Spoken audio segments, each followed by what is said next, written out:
Dan LeBatard and John Skipper, both formerly of ESPN, announced that they would be starting a new venture to create a new sports media company. But the reports coming out about the nature of that company implies that LeBatard and Skipper both have completely missed the point of why ESPN is in the current state it's in. Let's discuss.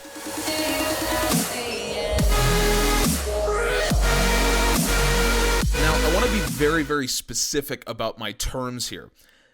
I am not about to make a video that's about politics in any way, all right? Because that's not what I do here. You don't know my politics, and hopefully you never will, because you don't come here to talk about my politics. We come here to talk about sports. But we also come here to talk about the nature of sports media and what it may look like in the future. I've made videos in the past about ESPN, and I've talked about what sports media might look like going forward. That's a topic that's very interesting to me, and I think a topic that's very interesting to all of you that watch sports.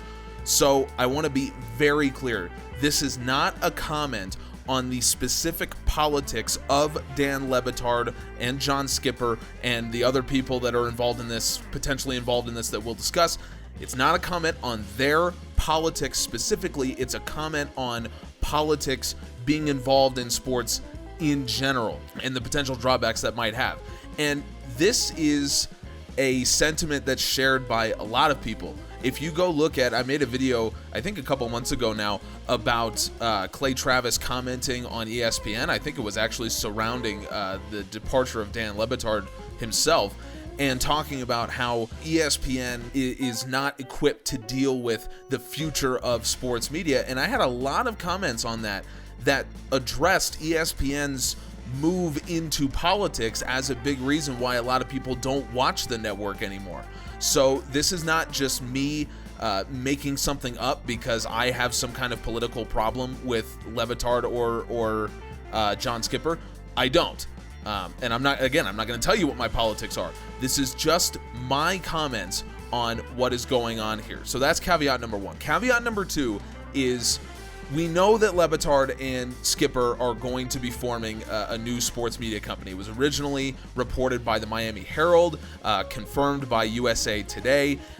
They will be probably looking to get LeBatard's show, his podcast that he does, streamed by a bigger platform, maybe SiriusXM, Spotify, iHeartRadio, something like that. So they'll start there, and then we don't have any confirmation about what's going to happen after that.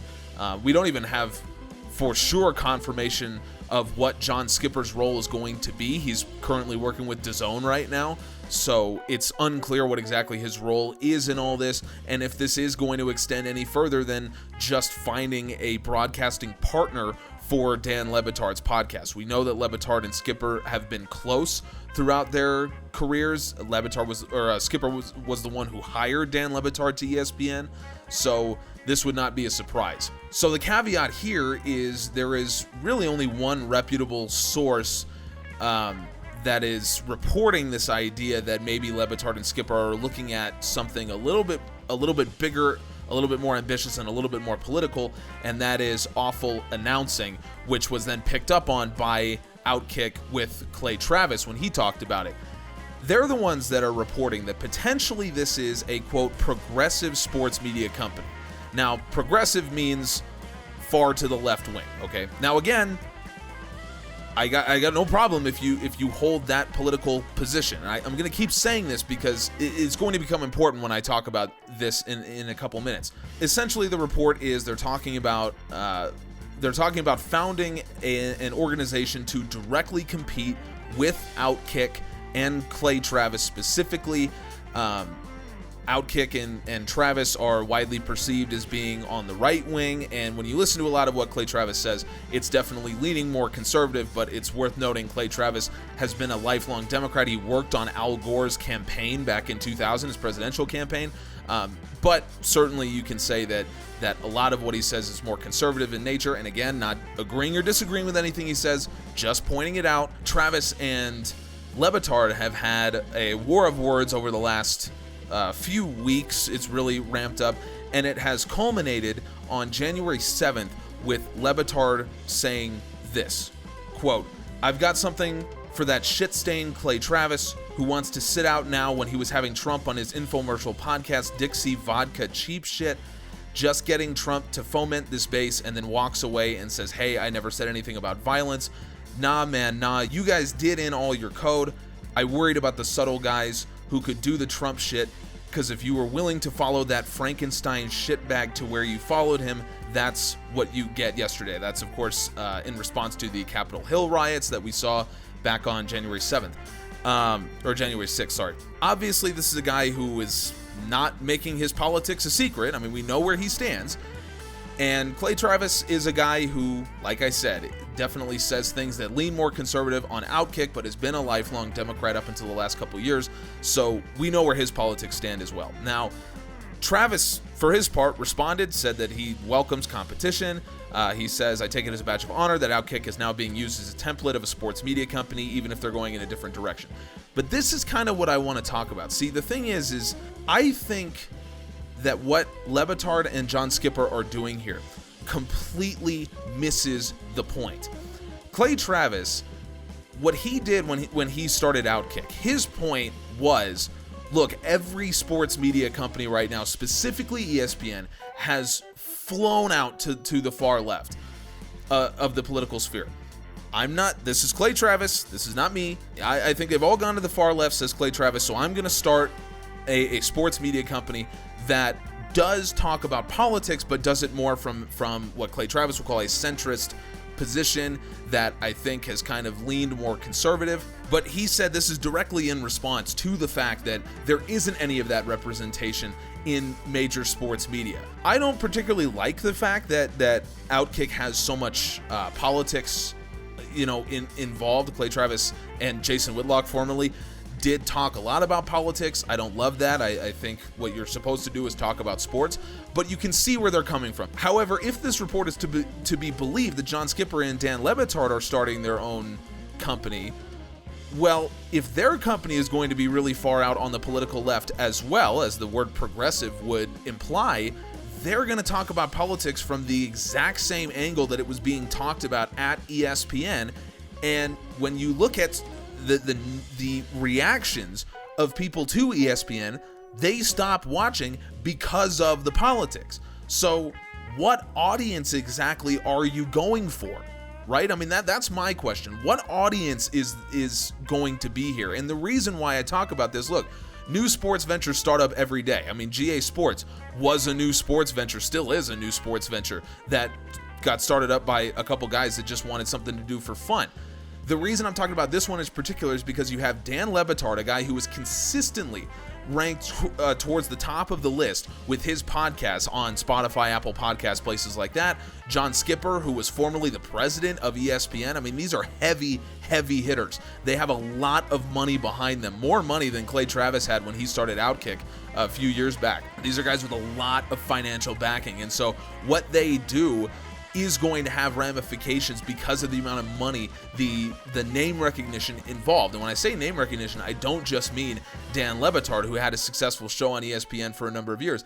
I'm talking about the people that are reported that John Skipper is looking at. And so these people are people like Jamel Hill, Bomani Jones, Kate Fagan. These are the three people that are specifically mentioned in this awful announcing article that's talking about this, and let me just remind you of who these people are, right? Let me remind you. So this is Jamel Hill. This is a tweet that she got in a lot of trouble for back in 2017.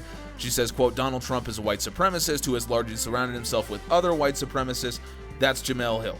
Bomani Jones, a guy who tweeted, there's two kinds of people who see Alex Smith's return as a feel-good moment, and those of us who kind of want to vomit all over it. That's in response to Dwayne Haskins getting benched. And then Kate Fagan, who retweeted this tweet just a couple months ago by Jamel Hill, who said, if you vote for Donald Trump, you are a racist. You have no wiggle room. Now, I'm not making a political comment about any of these things that you have just heard. If you agree with them, fine. If you disagree with them, fine. My point is, we know where these people stand. I'm showing you these because it's pretty clear these people are on the left, not the right. And these are all, combined with Dan LeBatard, who we just demonstrated is also on the left, these are the people that are reported to be getting involved in this new venture. And the problem is, why are you doing it? Why? Is it because there isn't a market for sports from a left-wing perspective? I think it's pretty clear there is a market, and there is already some distributors, namely ESPN, that talk about sports from a left-wing perspective. So it's not that. I think that they are making a fatal flaw here. And this is what GA Sports has been all about. The reason I'm so careful about not wanting to discuss politics and not disclosing my own is because simply we don't watch sports for politics. We just don't. I mean, I can't tell you the number of times. I mean, I was just watching SportsCenter the other night after a game that Bill Walton was commentating on. It was right after the Capitol Hill riots. I think it was Neil Everett was the SportsCenter host. Asks him, what are sports and athletes' place in the political discourse? That was the question, and my answer was none.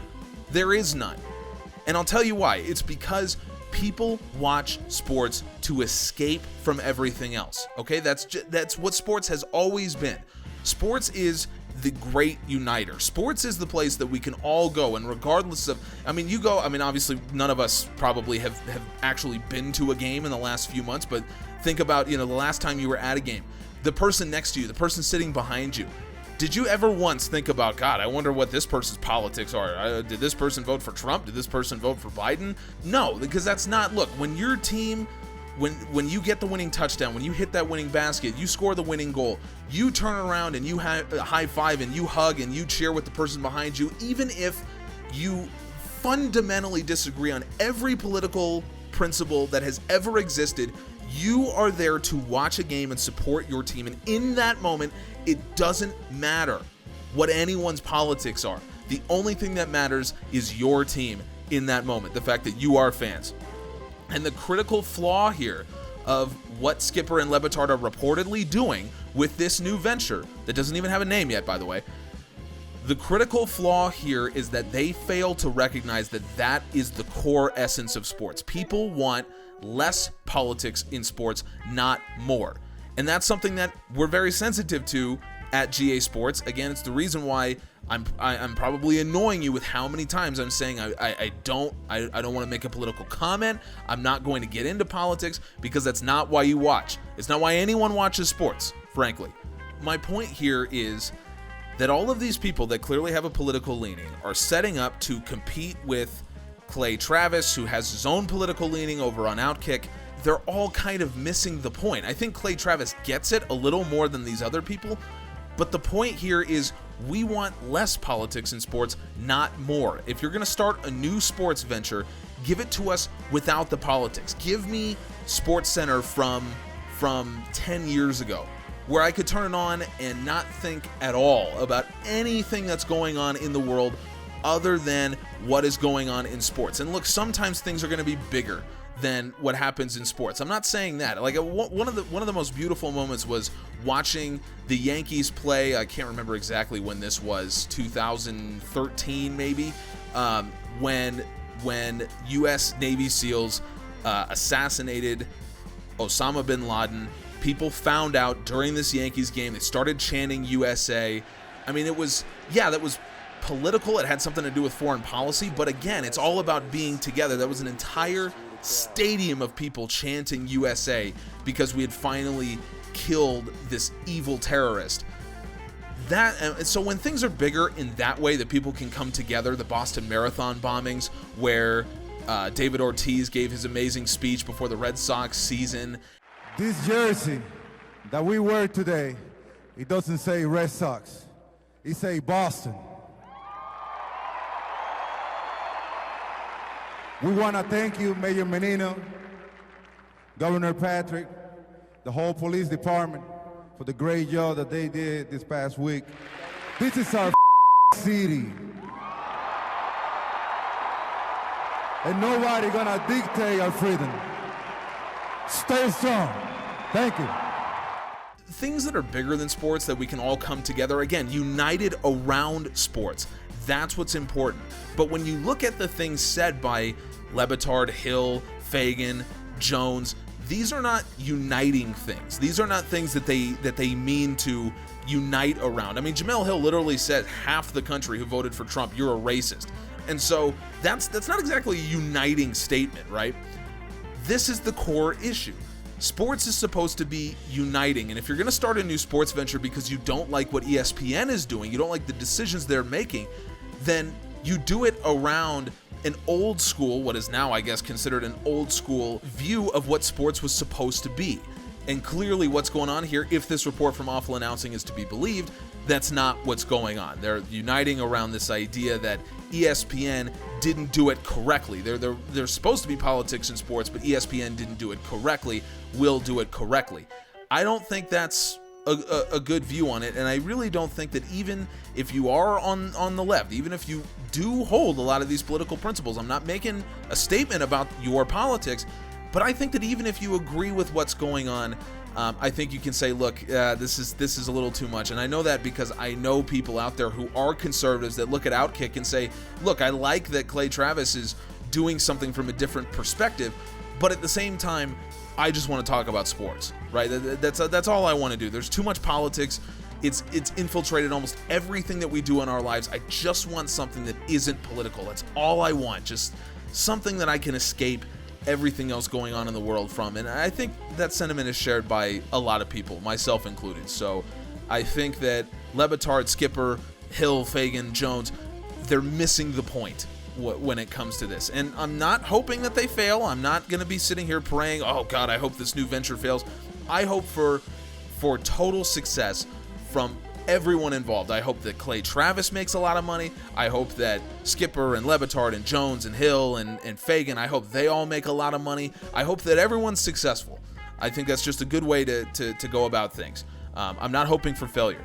I'm just saying that what I am seeing from this is potential failure because of the way that they are treating what has been a very tumultuous 5 years plus for ESPN, for all of sports media in general, because of this move to talk more about politics and move away from just talking about sports. But look, I might be wrong. I could absolutely be wrong. Please let me know if you think I am. And remember, this is not, please don't try to read into any of my politics. It's not what this is about. We're talking about the future of sports media. Not a specific political point, just the future of sports media and how I don't think this particular venture is where it's at. If you disagree, please let me know. Let's head down in the comments. Let's have a discussion. And, I always love doing that. So subscribe for this and all of our content in the future. We appreciate you.